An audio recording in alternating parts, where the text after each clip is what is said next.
محمد ابراهیم ورور پوښتنه کوي ځینې علما خپل دربارونه لري او ځینې علما وایي په دغه دربار کې چې حلقه جوړیږي که یو څوک دغه حلقې ته کښیني کافر کیږي دا موضوع په شریعت کې څنګه ده؟ بسم الله الرحمن الرحیم حمدا ومصلیا. دا خو ډېر اوږد بحث دی محترمه، دا موږ لیکلی دی. دا خو د علماو څخه د خپل نږدې علماو څخه پرته پسې وپوښتئ که شریعت باندې ذکر برابر وي. موږ د مریدان موږ دا دي مریدان یم خلکو ته وایو زما په دایره کې پخوا د نن څخه هغه 25 کاله مخکې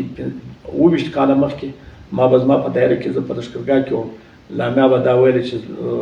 مریدان چې خپل د دایرې طالبان یې بیول هلته چمن تاجب آباد هغه ته وروسته دغه مریدان اولم. نو یو خو ذکر خو مطلوب دی، یوازې داسې نه چې جایز دی بلکې مطلوب دی سړی بیا د یو ښه پیر د یو ښه سړي چې پر شریعت برابر وي نو هغه ډېره اوږده خبره ده چې او ذکر به خامخا هغه داسې ذکر وي چې هغه به په شریعت کې ثابت وي. حرکات هغه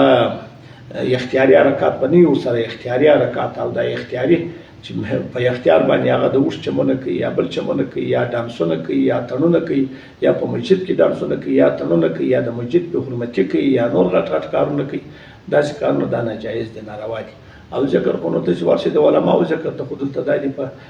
لښکرګاه کې هم شته، په ګرش کې هم شته، په هر ځای کې ښه علما شته، مریدان شته، پیران شته، د ښو خلکو د فیل سباق صاحب مریدان خلیفګان شته چې ورسې د مولانا فرید صاحب خلیفګان شته پیدا کړي، د حاجي بابا خلیفګان شته، د بل حاجي بابا د بل حاجي بابا ډېر حاجي بابا